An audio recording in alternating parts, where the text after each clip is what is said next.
नमस्कार। आज बात करते हैं एक बहुत ही दिलचस्प पौराणिक कथा की। एक ऐसी कथा जब सृष्टि का सारा ज्ञान मतलब कि वेद चोरी हो गए थे। ये कहानी है भगवान हयग्रीव की, जिन्होंने ब्रह्मांड को बचाने के लिए वेदों को पाताल की गहराइयों से वापस निकाला। ये सिर्फ एक कहानी नहीं है, बल्कि ज्ञान और अज्ञान के बीच हुए एक महायुद्ध की गाथा है। तो चलिए इसी सवाल से अपनी बात शुरू करते हैं। जरा सोचकर देखिए, एक ऐसा समय जब सृष्टि की रचना के लिए जो सबसे जरूरी चीज थी यानी ज्ञान, वही गायब हो गया।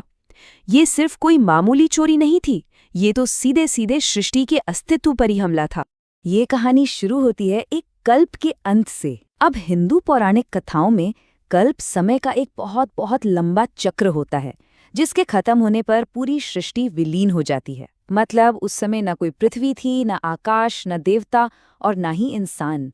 सब कुछ प्रलय के एक विशाल सागर में समा चुका था। चारों तरफ एक महाशून्य था, जहां सिर्फ और सिर्फ अंधेरा और पानी था।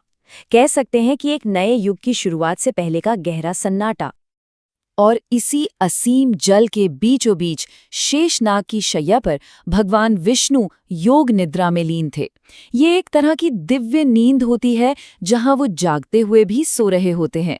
इसी अवस्था में उनकी नाभि से एक दिव्य कमल खिला और उस पर 4 मुख वाले ब्रह्मा जी प्रकट हुए, जिन्हें अब एक नई सृष्टि की रचना करनी थी। तो ये है हमारी कहानी का पहला पड़ाव, सृष्टि से पहले का सन्नाटा। ब्रह्मा जी के सामने एक नई दुनिया बनाने की बहुत बड़ी चुनौती है। पर इसी शांत माहौल में 2 बहुत ही भयानक शक्तियों का जन्म हुआ, मधु और कैटभ। पर ये आए कहाँ से? इनका जन्म भी कह सकते हैं बड़ा अजीब था। हुआ ये कि जब भगवान विष्णु योग निद्रा में थे, तो उनके कानों के मैल से इन 2 असुरों का जन्म हो गया।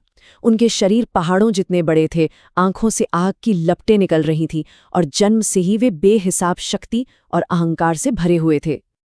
अब आता है कहानी का अगला हिस्सा, ज्ञान की चोरी। और यही कहानी में एक ऐसा मोड़ आता है जो सृष्टि के भविष्य को ही संकट में डाल देता है। जैसे ही ब्रह्मा जी ने सृष्टि की रचना के लिए चारों वेदों का ध्यान करना शुरू किया, मधु और कैटभ ने अचानक उन पर हमला कर दिया। उन्होंने ब्रह्मा जी से चारों वेद छीन लिए और उन्हें पाताल लोक के गहरे पानी में कहीं छिपा दिया। अब ज्ञान के बिना सृष्टि की रचना तो हो ही नहीं सकती थी, तो सब कुछ रुक गया।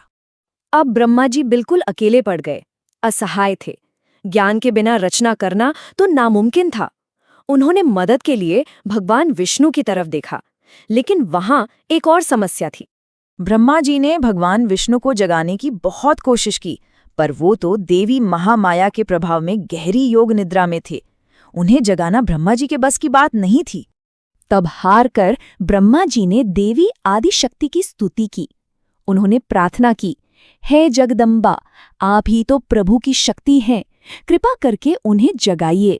ब्रह्मा जी की सच्ची पुकार सुनकर देवी प्रसन्न हुई और उनकी कृपा से योग निद्रा का असर खत्म हो गया।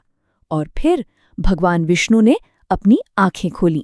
अब आता है कहानी का सबसे जरूरी अध्याय, हयग्रीव यानी ज्ञान का अवतार।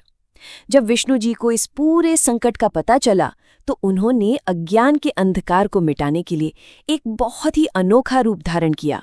भगवान ने हयग्रीव का रूप लिया, एक ऐसा दिव्य शरीर जिसका सिर एक घोड़े का था। देखिए, ये कोई साधारण रूप नहीं था। उनका मानना था कि अज्ञान रूपी अंधकार को सिर्फ ज्ञान के प्रकाश से ही मिटाया जा सकता है, और ये अवतार उसी ज्ञान की जीती जागती शक्ति का प्रतीक था। अच्छा, इस रूप के पीछे ना एक बहुत गहरा मतलब है।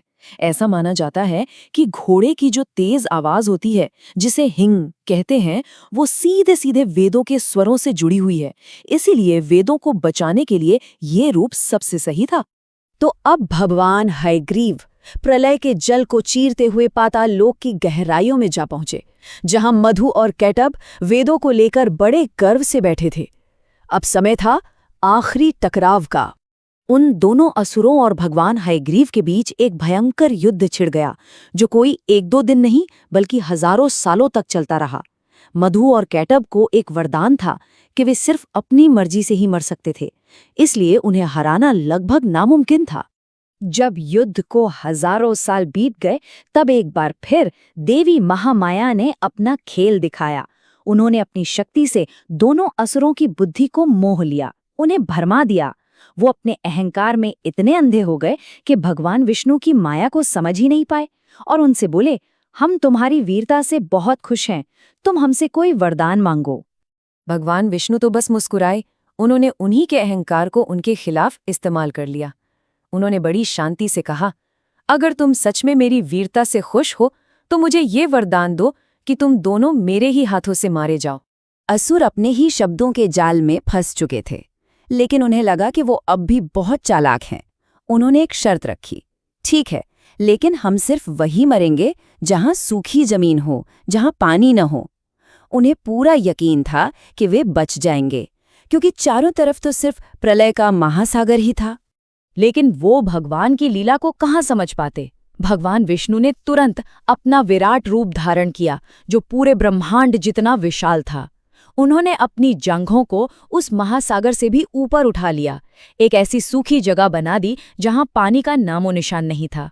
और बस वहीं पर उन्होंने अपने सुदर्शन चक्र से उन दोनों अहंकारी असुरों का वध कर दिया। असुरों का अंत हुआ और साथ ही केओस का भी। भगवान हयग्रीव ने वेदों को वापस हासिल किया और उन्हें ब्रह्मा जी को सौंप दिया, जिससे सृष्टि के निर्माण का काम फिर से शुरू हो सका। और इस कहानी में एक और बड़ी मज़ेदार बात है। कहा जाता है कि मधु और कैटअप के शरीर के मेद यानी मैरो से ही पृथ्वी का निर्माण हुआ, और इसी वजह से पृथ्वी का एक नाम मेदिनी भी है। तो ये कथा हमें एक बहुत गहरी बात याद दिलाती है कि ज्ञान ही सृष्टि का आधार है। तो ये सोचने वाली बात है कि अगर ब्रह्मांड के स्तर पर अज्ञान इतना विनाशकारी हो सकता है, तो फिर हमारे अपने जीवन में अहंकार और अज्ञान का क्या परिणाम हो सकता है? ये सवाल सोचने के लिए छोड़ जाते हैं।